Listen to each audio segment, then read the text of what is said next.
দুপুরবেলা খাওয়া দাওয়া করে একটু ঘুমাইছিলাম, পরে দেখি আমার বোন আমার কানের সামনে জ্ঞানের করতেছে, কইতেছে বোন নাকি একটু ঘুরতে লয়ে যেতাম। যাই হোক, একটা মাত্র বোন যদি আবদার করে ঘুরতে লয়ে যাওয়ার লাগা, তাহলে কি না লয়ে গেলে কি মুন্দে আছে কামনে রে কোনছে। এলাকার মধ্যে হাঁটা লাগা বেস্ট হলো সমু মার্কেট, তাই আমরা যেতেছি এখন সমু মার্কেটের উদ্দেশ্যে, কারণ এলাকার মধ্যে সবচেয়ে সুন্দর জায়গা হইছে ওইখানে। আর আমরা অনেক যাইতেছি অটোর ভিতরে বইয়া বইয়া সমু মার্কেটের উদ্দেশ্যে, কারণ আমার এলাকার রাস্তাগুলো খুবই সুন্দর, সামনে আবার ভয়ঙ্কর রাস্তাও আছে। আপনারা যদি পুরো ভিডিওটা দেখেন তাহলে অবশ্যই দেখতে পারবেন ভয়ঙ্কর রাস্তার পরিস্থিতিটা কি মনে। আর আপনারা যদি কাঞ্চন ব্রিজের রাস্তা দাওয়া যাও করে থাকেন তাহলে তো অবশ্যই জানবেন কাঞ্চন ব্রিজের রাস্তার কি সুন্দর অবস্থা।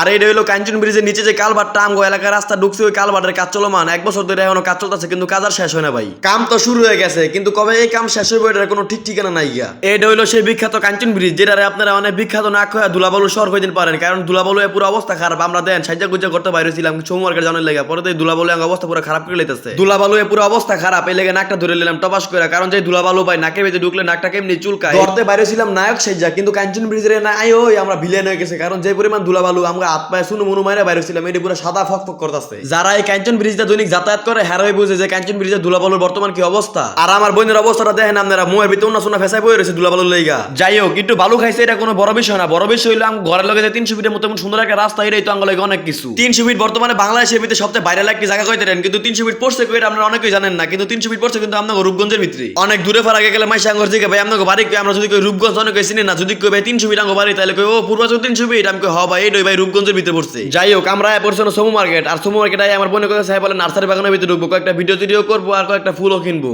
অনে আমরা রাস্তাটা পার হয়ে যাম গোটার এক নার্সারি বাগানের ভিতরে। আপনারাও যদি রাস্তাঘাট পার হন তাহলে চোখ কান খোলা রেখে পার হইবেন, কারণ রানিং এ সবসময় গাড়ি চলাফেরা করে। নার্সারি বাগানের ভিতরে প্রথম ঢুকনের যে একটা রাস্তা, এর ভিতরে যে একটা সুন্দর ফুলের গাছ, এটাই তো মানুষের দৃষ্টি আকর্ষণ করে লাগবে। আর আমরা পড়ছি পুরো নার্সারি বাগানের ভিতরে, আর নার্সারি বাগানের ভিতরে ঢুকে তো আমার পুরো বইনে হতাশ খেয়ে গেছে, এত সুন্দর নার্সারি বাগান মাশাআল্লাহ খুবই সুন্দর। আর আমি আমার বইনের আঙ্গুলে দাঁড়াইছিলাম তো, কত সুন্দর সুন্দর বড় বড় গাছ, কত সুন্দর সুন্দর ফুল ফুটে রয়েছে নার্সারি বাগানের ভিতরে।